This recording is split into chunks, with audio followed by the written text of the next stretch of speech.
ನಮಸ್ಕಾರ ವೀಕ್ಷಕರೇ, ವಾತ್ಸಲ್ಯ ಪಾಕಶಾಲೆಗೆ ತಮಗೆಲ್ಲ ಸ್ವಾಗತ. ರೇಷನ್ ಅಕ್ಕಿಯಿಂದ ನಾವು ಏನು ಬೇಕಾದ ತಿಂಡಿಗಳನ್ನೆಲ್ಲ ಮಾಡ್ತೀವಿ. ಹಾಗೆ ಈಗ ನಾನೊಂದು ಸಿಹಿ ತಿನಿಸನ್ನು ಮಾಡ್ತಾಯಿದ್ದೀನಿ. ಇದನ್ನು ಕಜ್ಜಾಯ ಅಂತಾರೆ. ಅನಾರಸ್, ಮಹಾರಾಷ್ಟ್ರೀಯನ್ ಭಾಷೆಯಲ್ಲಿ ಅನಾರಸ್. ಇದನ್ನು ಹೇಗೆ ಮಾಡೋದಂತ ನೋಡೋಣ. ಇಲ್ಲಿ ನಾನು ಅರ್ಧ ಕೆಜಿಯಷ್ಟು ರೇಷನ್ ಅಕ್ಕಿನ ತಗೊಂಡಿದ್ದೀನಿ. ಇದನ್ನು ಚೆನ್ನಾಗಿ ಒಂದು 3-4 ಸಲ ತೊಳೆದು ತಗೋಬೇಕು. ಇದರಲ್ಲಿರೋ ಧೂಳು ಕಸ ಎಲ್ಲ ಚೆನ್ನಾಗಿ ವಾಶ್ ಮಾಡಿಕೊಂಡು ಇದನ್ನು ಅಕ್ಕಿಗೆ ನೀರನ್ನು ಹಾಕಿ ನೆನೆಯೋದಕ್ಕೆ ಇಡಬೇಕು. ಈಗ ಅಕ್ಕಿ ನೆನೆಯೋದಕ್ಕಿಟ್ಟು ಒಂದಿನ ಆಗಿದೆ ಅಂತ ಇಟ್ಕೊಳ್ಳಿ. ಮತ್ತೆ ಮಾರನೇ ದಿನ ಅದರಲ್ಲಿರೋ ಅಂದರೆ ಅಕ್ಕಿಯಲ್ಲಿರೋ ನೀರನ್ನು ತೆಗೆದು ಅಕ್ಕಿನ ತೊಳೆದು ಮತ್ತೆ ಫ್ರೆಶ್ ಆಗಿರೋ ನೀರನ್ನು ಅದಕ್ಕೆ ಸೇರಿಸಿ ಮತ್ತೆ ಒಂದಿನಗಳ ಕಾಲ ಅದನ್ನು ನೆನೆಯೋದಕ್ಕಿಡಬೇಕು. ಹಾಗೆ ಮತ್ತೆ ಮಾರನೇ ದಿನ ಆ ಅಕ್ಕಿಲಿರೋ ನೀರನ್ನು ತೆಗೆದು ಅಕ್ಕಿನ ತೊಳೆದು ಮತ್ತೆ ಫ್ರೆಶ್ ಆಗಿರೋ ನೀರನ್ನು ಹಾಕಿ ಮತ್ತೆ ಅಕ್ಕಿನ ನೆನೆಯೋದಕ್ಕೆ ಇಡಬೇಕು. ಹೀಗೆ ಸತತವಾಗಿ 3 ದಿನಗಳ ಕಾಲ ಅಕ್ಕಿನ ನೆನೆಸಬೇಕು. ನಂತರ 4ನೇ ದಿನ ಏನು ಮಾಡಬೇಕು ಅಂದರೆ, ಇಲ್ಲಿ ನೋಡಿ ಈ ಥರ ನೊರೆ ಬರುತ್ತೆ ಅಕ್ಕಿ ಮೇಲೆ, ಅಂದರೆ ಅಕ್ಕಿ ಹುಳಿ ಬಂದಿದೆ ಅರ್ಥ. ಈ ಅಕ್ಕಿಯಿಂದ ನೀರನ್ನೆಲ್ಲ ಚೆನ್ನಾಗಿ ತೆಗೆದು ಮತ್ತು ಫ್ರೆಶ್ ಆಗಿರೋ ನೀರನ್ನು ಹಾಕಿ ಚೆನ್ನಾಗಿ ಅಕ್ಕಿನ ತೊಳೆದುಕೊಂಡು ಒಂದು ಜರಡಿಲಿ ಅಕ್ಕಿನ ಹಾಕಿ ಚೆನ್ನಾಗಿ ನೀರನ್ನೆಲ್ಲ ಬಸಿದು ತಗೋಬೇಕು. ನೀರು ಚೆನ್ನಾಗಿ ಬಸಿದಾದ ನಂತರ ಈ ಅಕ್ಕಿನ ನಾವು ಒಂದು ಕಾಟನ್ ಬಟ್ಟೆ ಮೇಲೆ ಒಣಗೋದಕ್ಕೆ ಹಾಕಬೇಕು. ಇದನ್ನು ಫ್ಯಾನ್ ಕೆಳಗಡೆ ಅಥವಾ ಬಿಸಿಲಲ್ಲಿ ಹಾಕೋದಿಲ್ಲ. ಇದು ನಾರ್ಮಲ್ಲಾಗಿ ನ್ಯಾಚುರಲ್ಲಾಗಿ ಅಕ್ಕಿ ಒಣಗಬೇಕು.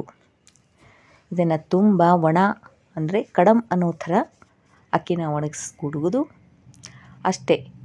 1-2-3 ಗಂಟೆಗಳ ಕಾಲ ಅಕ್ಕಿನ ಸ್ವಲ್ಪ ಗಾಳಿಗೆ ಹಾಕಿ ಆರೋದಕ್ಕೆ ಬಿಟ್ಟು, ಅಕ್ಕಿ ಸ್ವಲ್ಪ ಹಸಿ ಇರುವಾಗಲೇ ಅಂದರೆ ಅದರಲ್ಲಿರೋ ನೀರಿನಂಶ ಎಲ್ಲ ಆವಿಯಾಗಿ ಹೋಗಬೇಕು. ಅಕ್ಕಿ ಮೇಲೆ ಕಾಣೋದಕ್ಕೆ ಡ್ರೈ ಆಗಿರಬೇಕು, ಆದರೆ ಅದು ಒಳಗಿನಿಂದ ಅಕ್ಕಿ ಹಸಿಯಾಗಿರಬೇಕು. ಈ ಹಂತದವರೆಗೂ ಅಕ್ಕಿನ ಚೆನ್ನಾಗಿ ಒಣಗಿಸಿ ತಕ್ಕೋಬೇಕು. ನಂತರ ಆ ಅಕ್ಕಿನ ಮಿಕ್ಸಿ ಜಾರ್ಗೆ ಹಾಕಿ ಚೆನ್ನಾಗಿ ಫೈನ್ ಪೌಡರ್ ಪುಡಿ ಮಾಡ್ಕೋಬೇಕು. ಹೀಗೆ ಮಿಕ್ಸಿ ಜಾರ್ನಲ್ಲಿ ಪುಡಿ ಮಾಡಿಕೊಂಡ ಅಕ್ಕಿ ತರಿನ ನಾವು ಸಣ್ಣ ಕಣ್ಣಿನ ನಾವು ಗೋಧಿ ಹಿಟ್ಟು ಚಾಳಿಸ್ಕೋತೀವಲ್ಲ, ಆ ಚಾಳಣಿ ಸಹಾಯದಿಂದ ಅಕ್ಕಿನ ಜರಡಿ ಆಡಿಸ್ಕೊಂಡು ಅಕ್ಕಿ ಹಿಟ್ಟನ್ನು ಸಪ್ರೇಟ್ ಮಾಡ್ಕೋಬೇಕು. ಈ ರೀತಿ ನಾವು ಅಕ್ಕಿನ ಎಲ್ಲ ಪುಡಿ ಮಾಡಿಕೊಂಡು ಜರಡಿ ಆಡಿಸಿದ ನಂತರ ಮೇಲೆ ತರಿ ಉಳುತ್ತಲ್ಲ, ಅದನ್ನು ಮತ್ತೆ ಮಿಕ್ಸಿ ಜಾರ್ಗೆ ಹಾಕಿ ಚೆನ್ನಾಗಿ ಪುಡಿ ಮಾಡಿಕೊಂಡು ಮತ್ತೆ ಅದನ್ನು ಜರಡಿ ಆಡಿಸ್ಕೊಂಡು ಅಕ್ಕಿ ಹಿಟ್ಟನ್ನು ಸಪ್ರೇಟ್ ಮಾಡಿಕೊಂಡು ಅಕ್ಕಿ ಹಿಟ್ಟನ್ನು ರೆಡಿ ಮಾಡ್ಕೋಬೇಕು. ಇದು ಒಂದು ಹಂತದ ಅನಾರಸ್ ಮಾಡುವ ವಿಧಾನ ಆಯಿತು. ಈಗ ನಾವು ಅಕ್ಕಿ ಹಿಟ್ಟನ್ನೆಲ್ಲ ರೆಡಿ ಮಾಡ್ಕೊಂಡಾಯಿತು. ನಂತರ ಈಗ 2ನೇ ಹಂತದ ವಿಧಾನ. ಈಗ ನಾವು ಅನಾರಸ್ ರೆಡಿ ಮಾಡೋದಕ್ಕೆ ಅಕ್ಕಿ ಹಿಟ್ಟು ರೆಡಿಯಾಗಿದೆ. ಇಲ್ಲಿ ನಾನು ಒಂದು ಬೌಲ್ನ ಸಹಾಯದಿಂದ ಅಕ್ಕಿ ಹಿಟ್ಟು ಎಷ್ಟಿದೆ ಅಂತ ಅಳತೆ ಮಾಡ್ಕೊಳ್ತಾ ಇದ್ದೀನಿ. ಇದು 1 ಬೌಲ್. ಹಾಗೆ ಈ ರೀತಿ ಅಕ್ಕಿ ಹಿಟ್ಟು ಎಷ್ಟಿದೆ ಅಂತ ಸರಿಯಾಗಿ ಅಳತೆ ಮಾಡಿ ತಕ್ಕೋಬೇಕು. ನೀವು ತುಂಬ ಸಿಹಿ ತಿನ್ನೋದಾದರೆ 2 ಹಿಟ್ಟಿಗೆ 1 ಕಪ್ನಷ್ಟು ಬೆಲ್ಲನ ಸೇರಿಸ್ಕೋಬೇಕು. ಇಲ್ಲ ಅದಕ್ಕಿಂತ ಕಡಿಮೆ ಕೂಡ ಹಾಕಿದ್ರೂ ನಡೆಯುತ್ತೆ.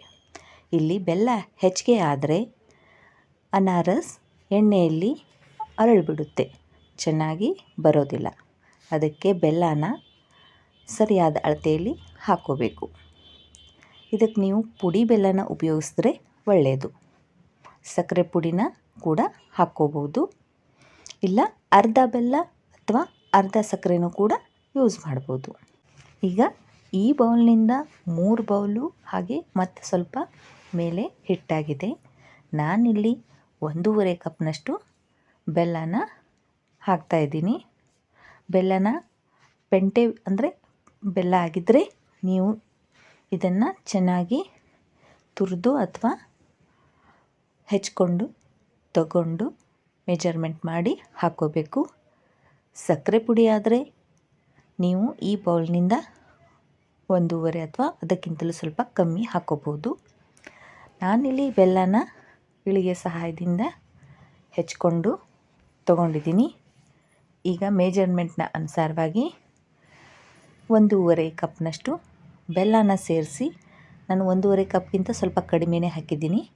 ಬೆಲ್ಲನ ಸೇರಿಸಿ ಚೆನ್ನಾಗಿ ಕೈಯಿಂದ ಮಿಕ್ಸ್ ಮಾಡ್ಕೋಬೇಕು. ನಂತರ ಹಿಟ್ಟು ಮತ್ತು ಬೆಲ್ಲ ಮಿಕ್ಸ್ ಆಗಿರೋ ಮಿಶ್ರಣನ ಮತ್ತೆ ಮಿಕ್ಸಿ ಜಾರ್ಗೆ ಹಾಕಿ ಚೆನ್ನಾಗಿ ಮೃದುವಾಗಿ ಇದನ್ನು ಹಿಟ್ಟು ಮತ್ತು ಬೆಲ್ಲ ಚೆನ್ನಾಗಿ ಬೆರೆಯುವಂತೆ ಮಿಕ್ಸ್ ಮಾಡಿಕೊಂಡು ಈ ರೀತಿ ಡಬ್ಬದಲ್ಲಿ ಹಾಕಿ ಇದನ್ನು ಮುಚ್ಚಿ ಮತ್ತೆ 3 ದಿನಗಳ ಕಾಲ ಇದನ್ನು ಇಡಬೇಕು. ನಂತರ 3 ದಿನಗಳಾದ ನಂತರ ಈ ಹಿಟ್ಟನ್ನು ನಾನು ಈಗ ಅನಾರಸ್ ಮಾಡೋದಕ್ಕೆ ತಗೊಂಡಿದ್ದೀನಿ.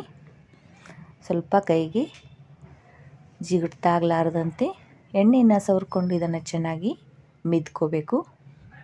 ನಂತರ ನೀವು ಎಷ್ಟು ದೊಡ್ಡ ಆಕಾರದ ಅಥವಾ ಚಿಕ್ಕ ಆಕಾರದ ಅನಾರಸ್ ಮಾಡ್ತೀರೋ ಅಷ್ಟು ಮಾತ್ರ ಹಿಟ್ಟನ್ನು ತಕ್ಕೊಂಡು ಇಲ್ಲೂ ಗಸಗಸೆನ ಹಚ್ಚಿ ತೋರಿಸ್ತಾ ಇದ್ದೀನಿ.